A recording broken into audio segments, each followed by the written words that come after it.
Greetings and salutations, everyone. My name is Kirk, and welcome to my YouTube channel. Today, I'm going to be talking about my Week 7 wide receiver rankings for the 2023 fantasy football season. Over the course of today's episode, we're covering all topics related to the wide receiver position, beginning with matchups, talking about which defenses thus far this season, on average, have been allowing the most fantasy points to opposing wide receivers so that we can identify the most advantageous matchups going into the week. After which, I'll go ahead and talk about my top 40 wide receiver rankings, sharing with you guys my thought process and opinion on each individual player while also presenting statistics in order to justify their current rankings. A couple reminders before we get into today's content. There are timestamps down in the description of the video for those of you who are looking for a specific wide receiver. I know that the wide receiver position is extremely thin this week because of the 6 teams on bye and all the injuries that we're dealing with. The rankings are always subject to change. I mean, between now and Sunday, there's certainly going to be injury information made public that is absolutely going to fluctuate my overall rankings. I mean, earlier today, we got information that DeVonta Smith of the Philadelphia Eagles did not practice. We still don't know whether or not Deebo Samuel is going to be suiting up on Monday Night Football against the Minnesota Vikings. Those are things that we're going to have to keep monitored, which are absolutely going to fluctuate our overall rankings. So for those of you who are trying to stay up to date on my latest rankings content, be sure to subscribe to the channel. We're making daily fantasy football content for the entirety of the 2023 season with the singular purpose of trying to help you guys capture a 2023 fantasy football championship. We most recently surpassed 80,000 subscribers. I cannot thank you all enough for the continued support you guys have shown me over the years. Thank you very much. And again, we're not stopping there. The job's not done. We're continuing on to 81, 82, and beyond. Thank you very much for all the support you guys have shown me. I greatly appreciate it. Okay. Now with that all covered, let's go ahead and let's talk about the wide receiver matchups going into Week 7. As you guys can see to the right side of the screen, the Seattle Seahawks followed by the Los Angeles Chargers, Washington Commanders, Pittsburgh Steelers. They are giving up the most fantasy points to opposing wide receivers thus far this season on average in a half PPR scoring format in terms of wide receiver receiving statistics isolated. So I've gone ahead and just isolated receptions, receiving yards, and receiving touchdowns. So I've gone ahead and excluded any sort of rushing, passing, return touchdown statistics that would have gone ahead and impacted these numbers. We just want to isolate receiving statistics because we're talking about the primary coverage every single week, either giving our players additional upside or potentially making it that much more difficult for them to find said upside. So we want to take advantage of the upcoming matchups. Now, the Seattle Seahawks secondary, they have progressively played better every single week. That is still going to be a tough matchup for Marquise Brown as he's the only primary receiver. But considering he is seeing himself 10 plus targets in 4 out of the last 5 games, I'm sure he'll still be fine in the matchup. The Los Angeles Chargers, they'll have their hands full with a plethora of receiving options from the Kansas City Chiefs. But outside of Rashee Rice, there isn't someone at that wide receiver position that I'm super excited about. I know that they traded for Mecole Hardman. Again, time will tell as to whether or not that is going to be an impact play for that team overall, considering how many cooks they have in the kitchen and how many wide receivers they continue to rotate every single week. Either way, just take these statistics as is. We're going to continue on and talk about some of the more difficult matchups at the position. As you can see, the Cleveland Browns at the very bottom of this list, the best defense. The toughest matchup going up against wide receivers thus far this season. They've only allowed 14.12 fantasy points per game. They've only allowed just 1,000 yards of total offense in the 5 games that they have played as a defense. So ultimately, a historic defense. They've played extremely well, and going up against Michael Pittman Jr. and Josh Downs, it will be very difficult for Gardner Minshew to get the ball out of his hands and in the direction of these wide receivers, especially considering how well the Cleveland Browns have played in terms of man coverage thus far this season. Either way, we'll refer back to these statistics over the course of today's episode, if in fact it is applicable. But either way, just wanted to go ahead and show you guys some of the more advantageous and disadvantageous matchups going into Week 7. Before we go ahead and talk about my top 40 wide receivers, a reminder for those of you who are trying to stay up to date on my latest rankings, besides subscribing, perhaps checking out the Patreon, you can also travel down to the description of the video and check out Underdog Fantasy. At this current moment in time, if you sign up using code Andrew and make a first-time deposit minimum of $10, not only are you going to get the first-time deposit match up to $500, which is in a limited time basis, but you're also going to get my rankings sent to you from my email directly to yours every single Sunday morning for the remainder of the season. These rankings are by position: quarterback, running back, wide receiver, tight end, kicker, and defense. Of course, it also includes flex rankings, half PPR, full PPR, rankings by tier. These are all expansive rankings, so regardless of what you're doing on Sunday mornings, you have an advantage upon your league mates for the remainder of the season so that you can help yourself capture a 2023 fantasy football championship. So take advantage of the opportunity. For those of you who are wondering if you're eligible, check out the map to the right side of the screen. Draft responsibly via Underdog Fantasy, and of course, put together some pick'em slips for tomorrow's game. For those of you who sign up as new customers and use code Andrew and make that first-time deposit, you'll be able to go ahead and put Derek Carr 0.5 total yards within the pick'em slip, taking on the Jacksonville Jaguars tomorrow night. I'll go ahead and mention a couple pick'em slips at the end of tomorrow's video with the quarterback and tight end rankings, so keep in mind we'll be going ahead and doing that then. For those of you who are interested, thank you very much. All right, let's talk about the wide receiver position, beginning with our number 1 wide receiver. Tyreek Hill, of course, set it and forget it. We don't really have to worry about Tyreek Hill. He's one of the best wide receivers in the National Football League and for fantasy purposes. Just a couple statistics that I wanted to share with you guys that I thought was extremely interesting going into this upcoming week. Besides the incredible matchup taking on the Philadelphia Eagles, it's the 6th best matchup in specific, as the Philadelphia Eagles are allowing 33.05 fantasy points per game to opposing wide receivers. Their secondary is in shambles. Darius Slay missed last week's game. He was limited earlier today in terms of his practice. Reed Blankenship, one of their starting safeties, did not practice today, got injured in the game with a rib injury. Bradley Roby, another one of these secondary members, did not practice today, got injured. If their secondary is, obviously dealing with a lot of injuries, it is going to be difficult to stop Tyreek Hill and Jaylen Waddle. Tyreek Hill, a wide receiver who's already accumulated 814 receiving yards this season. I mean, in just 6 games, 814 receiving yards, has him on pace for 2,300 receiving yards and 17 receiving touchdowns by the end of the year.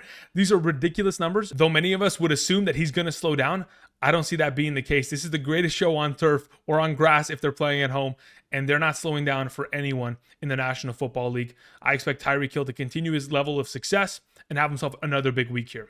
Number 2 is Cooper Kupp. Again, Cooper Kupp has been balling out since returning from his injury, 2 consecutive 100-yard receiving games. But since Matthew Stafford has joined the Los Angeles Rams, Cooper Kupp has been able to put up this level of production on a consistent basis. I mean, in the last 27 regular season games that Cooper Kupp has played fully in a full healthy capacity, in the 27 games, 24 of them consist of 7+ receptions. Additionally, besides the 2 back-to-back 100-yard receiving games, he's been able to have 90+ receiving yards in 23 of the last 27 regular season games that he has played. Now that you have Kyren Williams and Ronnie Rivers expected to not play this upcoming week, this is going to be a pass-heavy offense going up against a Pittsburgh Steelers secondary that has been abused this season. They're the 4th best matchup at the position. We have seen wide receivers like Nico Collins, 7 catches, 168, 2 touchdowns. Davante Adams, 13 catches, 172, 2 touchdowns. And even Brandon Aiyuk, 8 catches for 129 and 2 touchdowns. Cooper Kupp is just going to be another one of these wide receivers that has himself an incredible game in the matchup against the Steelers secondary.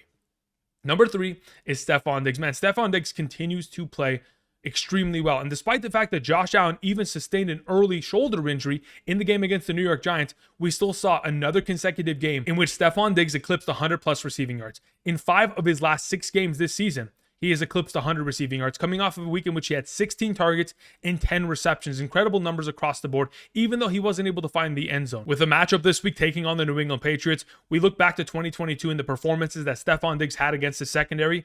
In Week 13's matchup against this defense, 18.7 fantasy points in which he had 7 receptions, 92 yards and a touchdown. Week 18's performance against this defense, 7 catches for 104 and a touchdown for 19.9 fantasy points. He's played extremely well against this defense as of late, and he'll continue to do so, primarily because the Bills have been able to defeat the New England Patriots in 6 of the last 7 games that they have played. The only game in which they lost in the last 7 was the super windy game on Monday Night Football that many of us remember, that no one was able to pass the ball between these two teams, and it just became a run-first approach, and barely the New England Patriots were able to squeak out a victory. Nonetheless, Stefon Diggs, another fantastic play as our number 3. Our number 4 for this week is A.J. Brown.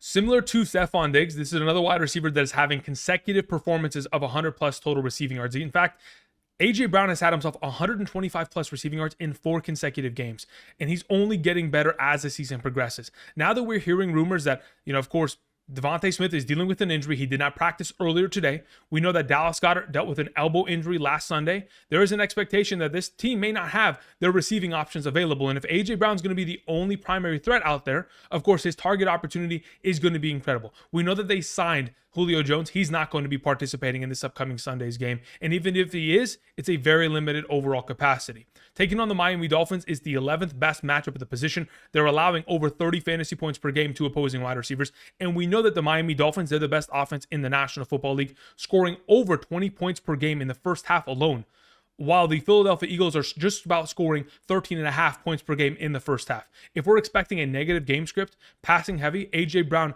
against this defense should be able to feast. Most recently, we have seen Gabe Davis and Stefon Diggs both ball out. Stefon Diggs specifically, 6 catches, 120 and 3 touchdowns. Adam Thielen most recently, 11 catches for 115 and a touchdown. Even Courtland Sutton, 8 catches for 91 and a touchdown. A.J. Brown should be a fantastic play in Week 7.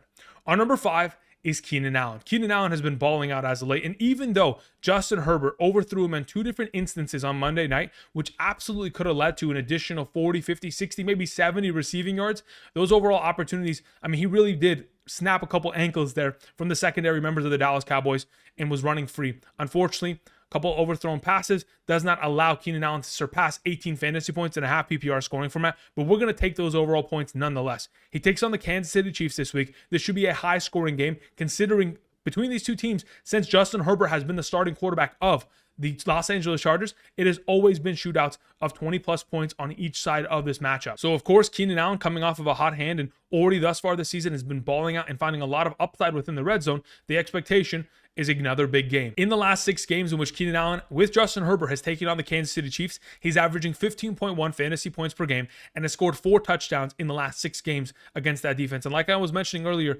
Keenan Allen has seen a lot of opportunity in the red zone thus far this season. Amongst all receiving options in the National Football League, he is tied for number 1 amongst all of them in terms of receiving touchdowns. He only has 7 targets in the red zone before receiving touchdowns, which obviously continues to elevate his overall game. The Kansas City Chiefs in the red zone, they haven't played extremely well. They've given up all 7 of their receiving touchdowns in the red zone thus far this season. The expectation is another big week here from Keenan Allen.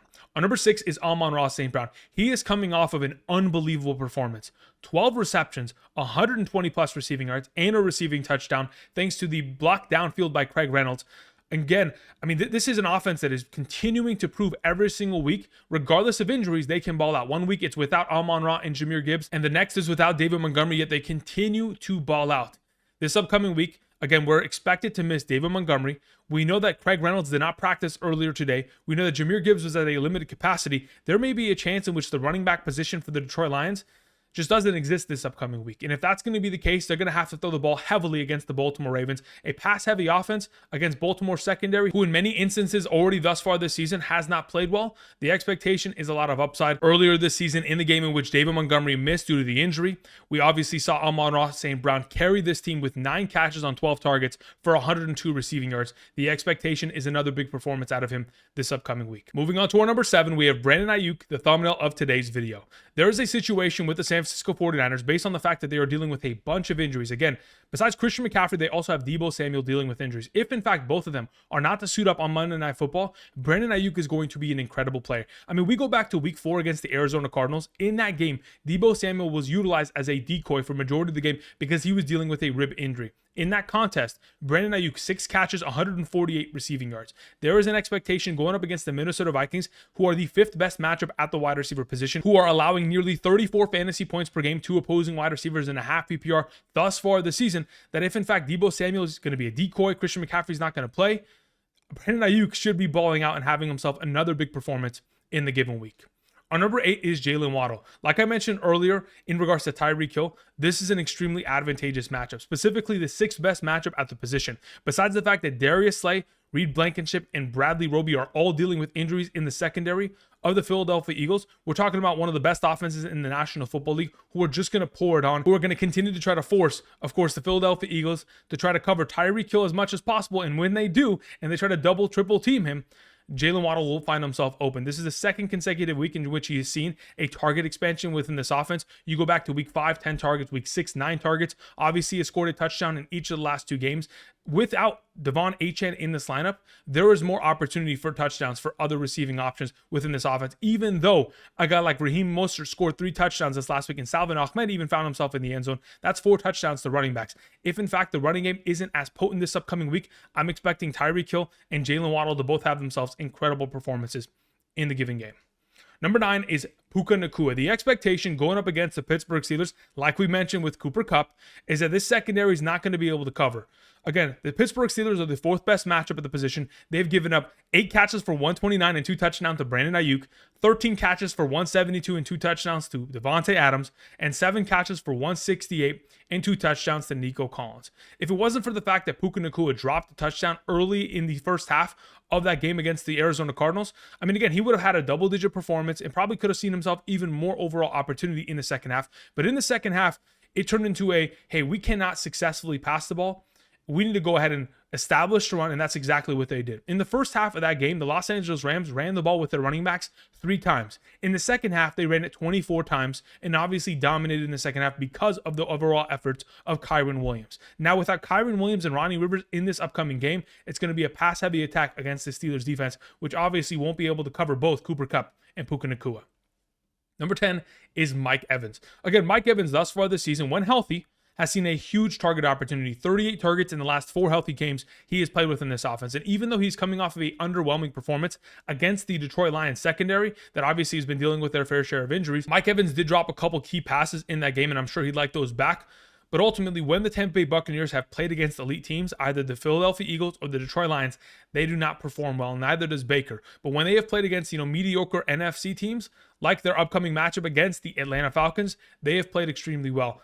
Terry McLaurin this last week against the Atlanta Falcons put up the best wide receiver performance in terms of an outside X receiver against the secondary amongst all the wide receivers that have taken them on. Primarily, the number one receivers that find success against the Atlanta Falcons are slot receiving options. Obviously, Mike Evans is not going to line up in the slot, but due to the fact that he continues to get a high volume of opportunity, even with the matchup against AJ Terrell, I'm expecting a guy like Mike Evans to ball out. He has averaged 15.8 fantasy points per game in the last 4 healthy games he has played. We're hoping for another upside performance from him this week.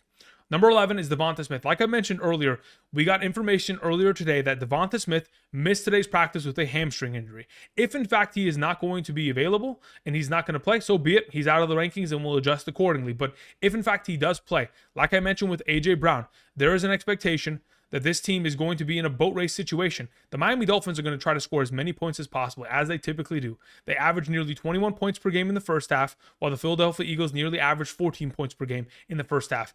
If they're going to be in a negative game script for the majority of this contest, and running the ball is not going to be an option, considering Lane Johnson's injury and the right side of this offensive line for the Philadelphia Eagles has been battered, there is an expectation which DeVonta Smith, AJ Brown could end up flourishing within the overall matchup. Again, the Miami Dolphins are the 11th best matchup at the wide receiver position, and they've allowed their fair share of points to opposing wide receivers, whether it's Diggs, Thielen, Sutton, Davis, a bunch of players as of late who have put up upside performances. I'm hoping DeVonta Smith is going to be healthy going into the matchup, and as long as he is, hopefully he'll drop the ball less often this upcoming week, which will lead to an even more upside performance for him in week 7.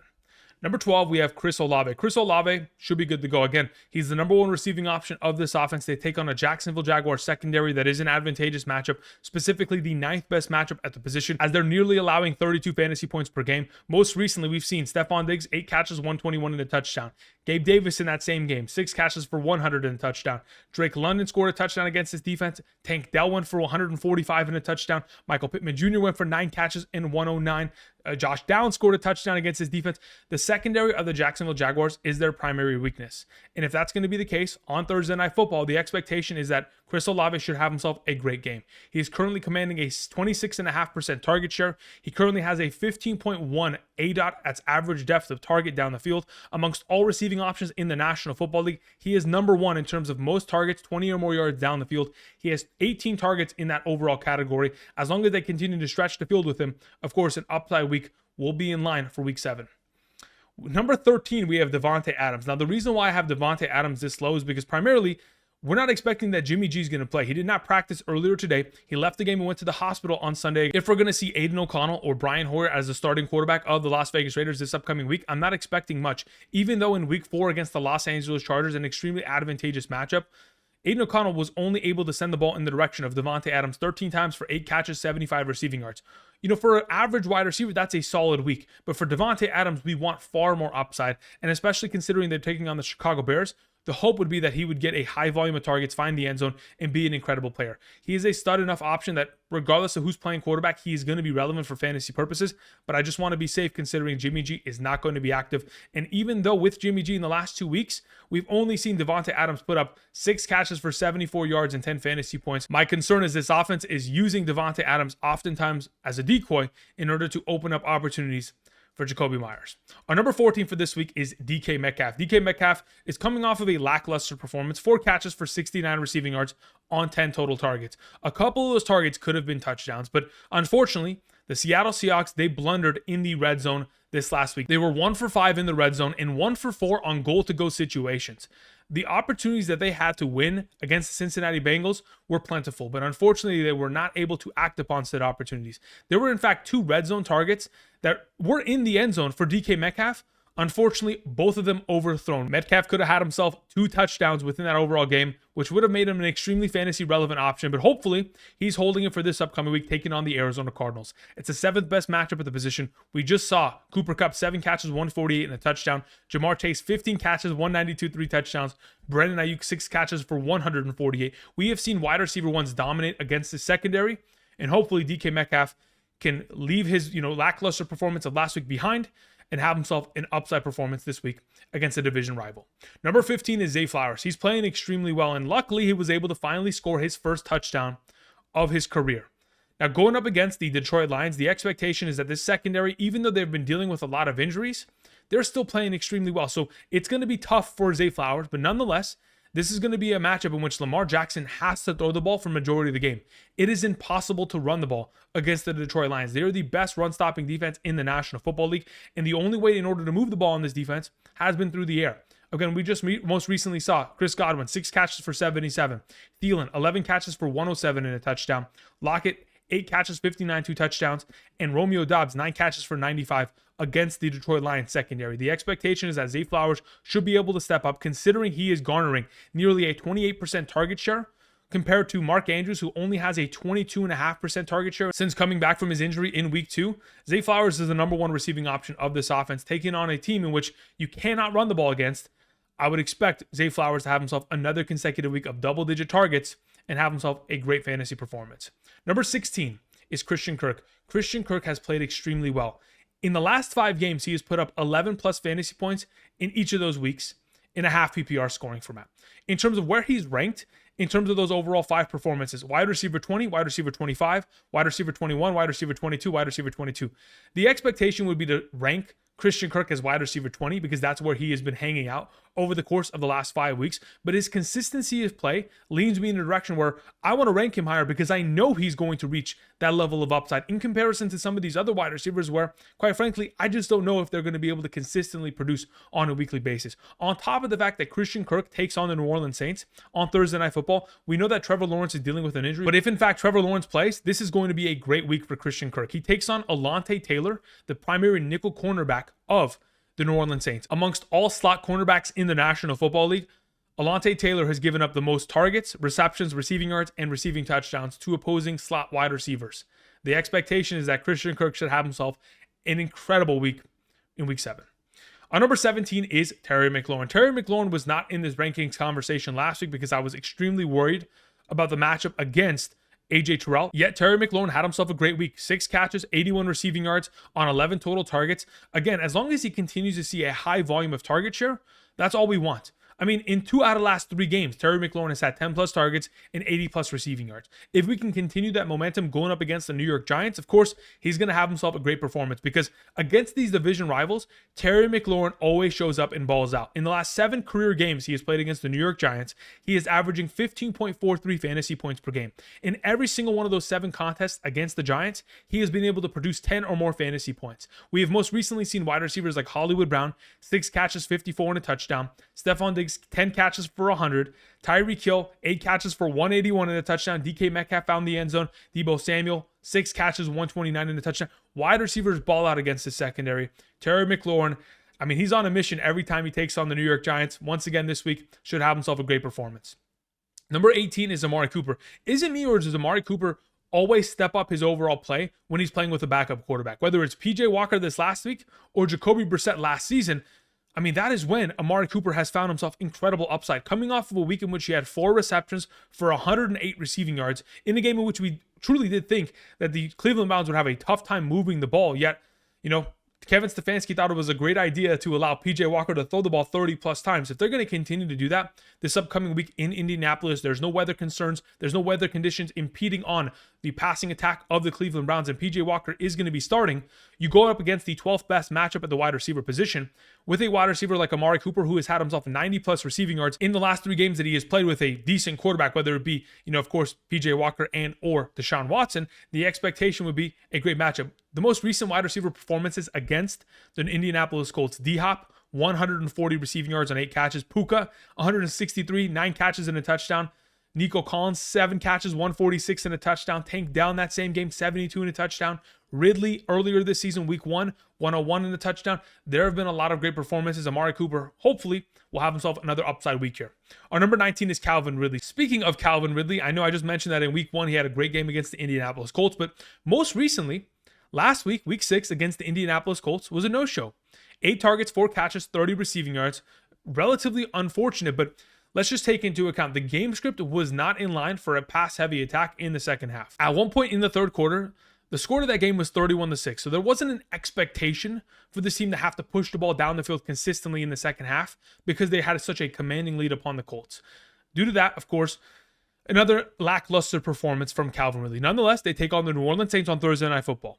If, in fact, Trevor Lawrence is going to be healthy, of course, Calvin Ridley should have himself a solid week. In the last 5 career games that Calvin Ridley has played against the New Orleans Saints, he has had himself a minimum of 90 receiving yards in each of those 5 games.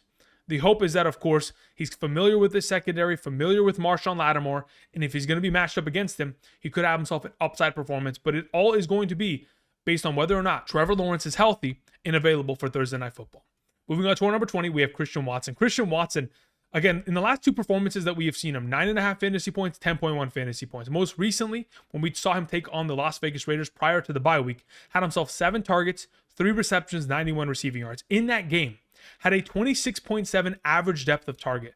They are pushing the ball downfield to Christian Watson because they know he has the capability of running past many of defenders and being able to open up a lot for this offense. Specifically in that game, had 177 air yards. The volume of opportunity that he was given, sure, some of those overall targets were not accurate, but if they continue to shoot the ball down the field towards Christian Watson, he's eventually going to catch a couple of these deep passing touchdowns and, of course, make his entire week off of one singular play.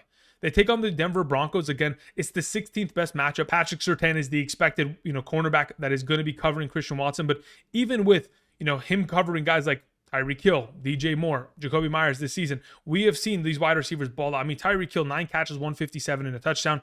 DJ Moore, 8 catches, 131 and a touchdown against the secondary most recently. So the expectation is that there is potential for Christian Watson off the bye week to have himself another upside game here. Moving on to our number 21, we have Gabriel Davis. Like I've mentioned in the past, Gabriel Davis as a fantasy option is fantastic. A must start when he scores touchdowns. And it's very difficult to predict when, in fact, he is scoring touchdowns. Luckily for all of us, he went on a 4-game streak of scoring a touchdown, but unfortunately this last week scored just 1.6 fantasy points. And in the 2 games that he has played this season where he doesn't score a touchdown, in the other, it was week 1, he only scored 4.2 fantasy points. Underwhelming performances, primarily because within this offense, he does not see enough of a target share. Thus far this season, in terms of targets that he has seen in comparison to Josh Allen's total passing attempts, Gabe Davis only has a 14.6% target share. If he does not score a touchdown against the New England Patriots, he is going to be a disappointing performance, but he is high risk while also being high reward. I'm hoping he finds the end zone in week 7.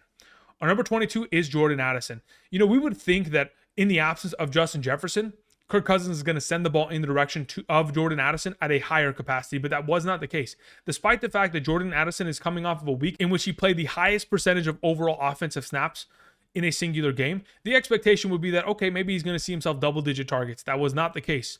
He had himself 5 targets, 3 receptions, 28 receiving yards, and bailed out his overall performance with a receiving touchdown. Yes, he has scored 4 touchdowns this season, but in games in which he is not finding the end zone, it is going to be a disappointing performance. They do take on the San Francisco 49ers, primetime Monday Night Football. I'm worried about Kirk Cousins in that regard.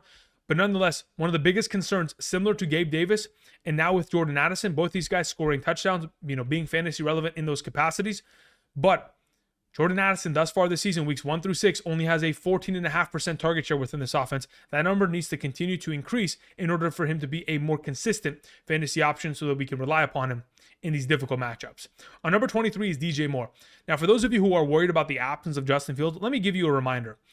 Throughout DJ Moore's entire career at Carolina, he's made a living off of playing with backup quarterbacks and still being able to put up great performances. He's played with Cam Newton, Taylor Heineke, Kyle Allen, Will Grier, Teddy Bridgewater, Baker Mayfield, Sam Darnold, PJ Walker. He's played with 8 different quarterbacks throughout his entire career with the Carolina Panthers prior to being traded. So going from Justin Fields to a backup quarterback, I understand many of you may be concerned, but the matchup against the Las Vegas Raiders, it is one that I'm not going to avoid this week with DJ Moore. Again, Kendrick Bourne just had 10 catches for 89 against his defense. Christian Watson, 3 catches for 91. Even Josh Palmer, 3 catches for 77. George Pickens, 4 catches for 75. Gabe Davis, 6 catches for 92 and a touchdown. Wide receivers have balled out against this defense, and these haven't even been, upper tier wide receivers that we're talking about. We're talking about Kendrick Bournes and Joshua Palmers of the world. DJ Moore should have himself a great week as our number 23. Number 24 is Tyler Lockett. Now, like I mentioned earlier with DK Metcalf, the Seattle Seahawks offense was a mess in the red zone. They were 1 for 5 in the red zone, 1 for 4 on goal-to-go situations. Amongst all receiving options on the Seattle Seahawks, Tyler Lockett led the team in terms of red zone targets and end zone targets. And unfortunately, did have a touchdown in this game, yet was still able to get himself 94 receiving yards on 6 receptions. Still a relevant fantasy performance, but there were a lot of opportunities that were left on the table going up against Cincinnati Bengals. And hopefully going into this upcoming weekend's matchup against the Arizona Cardinals, the 7th best matchup at the position. Again, we've most recently seen guys like Cooper Kupp go for 148 and a touchdown, Chase 192, 3 touchdowns, Aiyuk 148. A lot of yardage can be in line for a guy like Tyler Lockett. Again, a touchdown monster. All it takes is one play for him to make himself fantasy relevant. I'm expecting for him to have himself a solid performance here in week 7. Our number 25 is Marquise Hollywood Brown. On the opposite end of this matchup, Marquise Hollywood Brown has to go up against cornerbacks like Tyreek Woolen, Witherspoon, Trey Brown. This secondary of the Seattle Seahawks, they are progressively playing better and better every single week. I mean, they were able to lock down Jamar Chase quite well this last week. But the question is, are they going to be able to lock down Marquise Hollywood Brown? Marquise Hollywood Brown has had himself 10 plus targets in 4 out of the last 5 games. He is seeing a high volume of opportunity, and as long as they continue to give him these levels of opportunities, he is a talented enough wide receiver to make do with said opportunities. My expectation going up against this, relatively difficult matchup is that the Arizona Cardinals are going to be in a negative game script. And when they are, they're going to throw the ball for majority of the second half, and when they do, hopefully Marquise Hollywood Brown could have himself a solid 10 plus fantasy point performance against this solid secondary. Moving on to our number 26, we have Drake London. Drake London's coming off a monster game. Everyone who has played against the Washington Commanders secondary has balled out.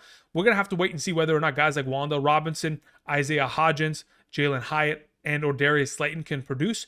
But for right now, we're talking about Drake London coming off of a week in which he had 125 receiving yards and 9 total receptions. Now, a performance as such wouldn't be capable without Desmond Ridder at the quarterback position, but Desmond Ridder, again, he is the key to the success of this entire offense. And when they're home versus when they're away, there is a huge difference maker. Desmond Ridder, again, he did turn over the ball a good amount of times in the second half of that game. But ultimately, in terms of the home and away splits, in terms of passing completion percentage, we're talking about a 67% passing completion percentage at home this season compared to a 57% away.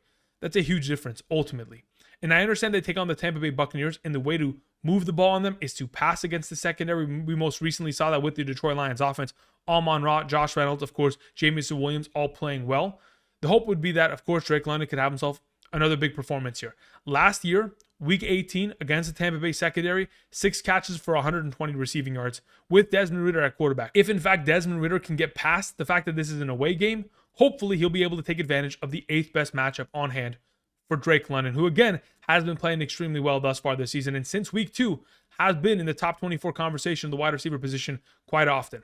Moving on to our number 27, we have Chris Godwin. Chris Godwin, in each of the last 2 games, has had his best overall performances. And if it wasn't for the fact that Baker Mayfield was heavily pressured late in that game, he underthrew a touchdown that was wide open for Chris Godwin. Chris Godwin could have had himself easily, I would say, 18 plus fantasy points in a half PPR scoring format if it wasn't for the fact that Baker Mayfield had himself, I think, 10 passes tipped at the line of scrimmage, and a lot of the overall opportunities that were dispersed to the receiving options were either underthrown or, of course, just inaccurate considering the pressure that was sent in his direction. Luckily, they do take on the Atlanta Falcons. This should be a matchup in which, of course, Chris Godwin should see himself consistent opportunity. If AJ Terrell is pulled in the direction of Mike Evans, and I know that Chris Godwin is playing 70% of his offensive snaps out wide this season, but if they can move him into the slot, taking on D. Alford, he's one of the easiest matchups in terms of slot receiving options against, nickel cornerbacks.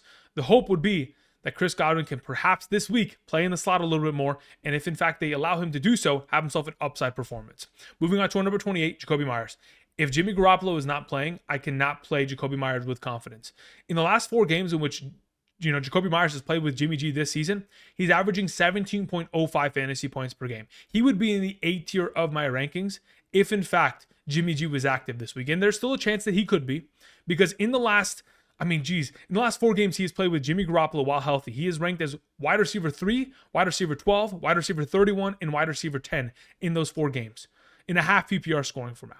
Unfortunately, it's either going to be Aiden O'Connell or Brian Hoyer, which I don't trust either of those options going into the given week, even though it's an advantageous matchup taking on the Chicago Bears secondary. Our number 29 is George Pickens.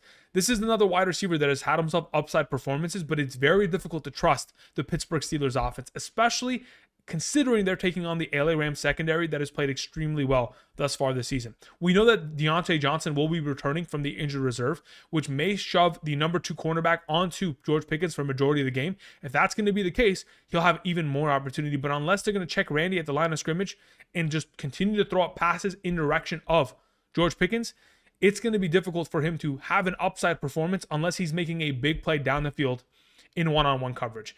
As of right now, the Los Angeles Rams are the 4th most difficult matchup at the wide receiver position. They're not even allowing 20 plus fantasy points to opposing wide receivers. They're only allowing 19.5 on a per weekly basis. It is a difficult matchup, but hopefully the upside of a deep pass down the sideline could lead to a lot of success for George Pickens.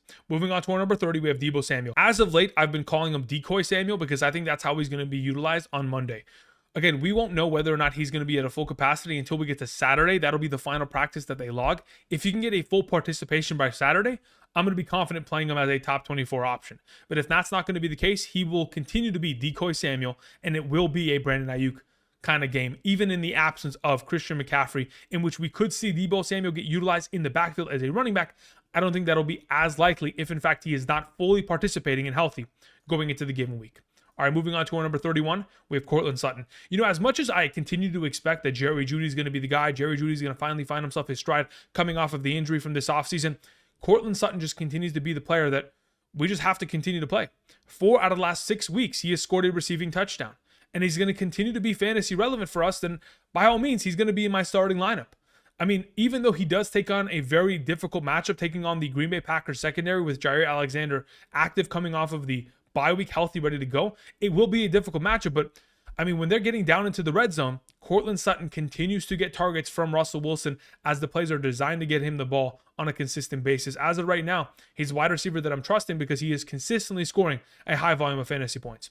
Moving on to our number 32, Michael Pittman Jr. I am growing deathly afraid of this Cleveland Browns secondary. Not only did they play like 70% of their defensive snaps in terms of man coverage, they were able to lock up one of the best offenses in the National Football League. And we know Christian McCaffrey, Trent Williams, Deebo Samuel, they were dealing with injuries in that game. But nonetheless, this is a difficult matchup to say the least. Even though Michael Pittman Jr. is coming off of a game of 9 catches for 109, when you take on a defense that is quite literally the toughest matchup at the wide receiver position, who have at best allowed 3 catches for 48 yards to DeAndre Hopkins, 3 catches for 56 to Zay Flowers, and only 4 catches for 76 to Brandon Aiyuk, I'm not expecting much out of Michael Pittman Jr. in the given week, unless some garbage time or broken play gives him an opportunity to find the end zone. Moving on to our number 33, we have Josh Palmer. The reason why I really like Josh Palmer going into the week is because last year in the 2 games against the Kansas City Chiefs, he found himself a lot of success. Week 2, 4 catches, 30 and a touchdown on 8 total targets. Week 11, had himself 10 targets, 8 catches, 106, 2 receiving touchdowns, a monster game. Now, despite the fact that he's coming off of an 8-point performance, there was an opportunity in the red zone on 4th down for Joshua Palmer to score a touchdown. And as long as they continue to look towards him down in the red zone, there's going to be many opportunities to score this upcoming week. In the last 6 games in which Justin Herbert has taken on Patrick Mahomes, going back to 2020, we have seen these matchups in terms of scores go 30-27, 24-27, 34-28, 30-24, 38-21, and 23-20. There is an expectation that this should be a higher scoring event between these two high-powered offenses. Joshua Palmer should be highly utilized within this game. Number 34 is Curtis Samuel, another one of these wide receivers that continues to score touchdowns. In each of the last 3 consecutive games, he has scored a touchdown in the red zone. They continue to key up plays to allow him to get open, and when they do, of course, he is fantasy relevant. Even though he doesn't have the highest volume of targets, volume of receptions, receiving yards, he is still the number 2 receiving option of this offense behind Terry McLaurin. Jahan Dotson has been nowhere. Logan Thomas disappeared this last week. And the other receiving touchdowns went to Antonio Gibson and, of course, Brian Robinson Jr. this last week. So the expectation is that Curtis Samuel should be relevant against one of the easiest matchups at the wide receiver position, taking on the New York Giants secondary. We're hoping for another big performance here from Curtis Samuel. Our number 35 is Michael Thomas. I know that he takes on the Jacksonville Jaguars, and that is the primary reason why he is in this conversation. Besides the fact that in a half PPR scoring format, Michael Thomas is about 7 to 10 fantasy points every single week, with the upside of a great matchup, the 9th best matchup specifically at the position, in which they've allowed a touchdown to Josh Downs, a touchdown to Drake London, a touchdown to Gabe Davis. Stefon Diggs went for 8 catches, 121 and a touchdown. We saw Michael Pittman Jr. 9 catches, 109 this last weekend. Of course, Tank Dell, 5 catches, 145 and a touchdown. A lot of wide receivers have played extremely well. If Chris Olave is going to be pulling the primary coverage, Michael Thomas underneath should have himself a great game against the Jacksonville Jaguars secondary. Number 36 is Diontae Johnson. Again, I'm expecting him to be activated coming off of his injured reserve stint. Obviously, they're coming off of the bye week as well. He should be fully healthy. Throughout the last 3 seasons of his career, he is averaging 9.58 targets per game. We know that Matt Canada wants to continue to send the ball in the direction of Diontae Johnson as their primary number 1. But considering they're taking on the LA Rams, I'm not expecting the rapport of Kenny Pickett and Diontae Johnson to immediately take into effect going into this week. But hopefully, as the weeks progress, he will continue to gain confidence with Diontae Johnson and allow this offense to expand in comparison to where they have been as of the last 5 games that they have participated in thus far this season. But either way, Diontae Johnson, not a bad play going into the week. On number 37 is Wan'Dale Robinson. Robinson's coming off of a game in which he had 8 targets, 8 catches, 62 receiving yards. Not the greatest overall performance, but something that we have to keep an eye on is the fact that Paris Campbell has been relegated from this offense. Paris Campbell did not play one singular offensive snap for this team, was relegated to being a return specialist on punt and kickoff returns. Therefore, Wan'Dale Robinson going forward is the primary slot receiver of this offense. And regardless of whether it's with Daniel Jones or Tyrod Taylor, there's going to be success. Even if you go back to last season, in the final game of Wan'Dale Robinson's season in 2022, he had 13 targets, 9 receptions, and 100 receiving yards for 14.9 fantasy points and a half PPR with Daniel Jones. The Commanders are the 3rd best matchup. We're hoping for Wan'Dale Robinson to have himself a great week here. Moving on to our number 38, we have Kendrick Bourne. Even though Kendrick Bourne had himself a fantastic game, 89 receiving yards on 10 receptions, 11 total targets. Tre'Davious White is out, which makes the matchup that much easier against the Buffalo Bills. It is going to be a negative game script, primarily because the Buffalo Bills, in all normal games where it isn't heavy weather and 90-mile-per-hour winds, we have seen Josh Allen beat this defense in 6 consecutive games with a negative game script. Pass-heavy attack. The expectation is that Kendrick Bourne, as the number 1 wide receiver of this offense, should have himself a solid performance. Probably not as high upside as last week, but still enough volume of targets to be fantasy relevant in the top 40 capacity. Our number 39 is Rashee Rice.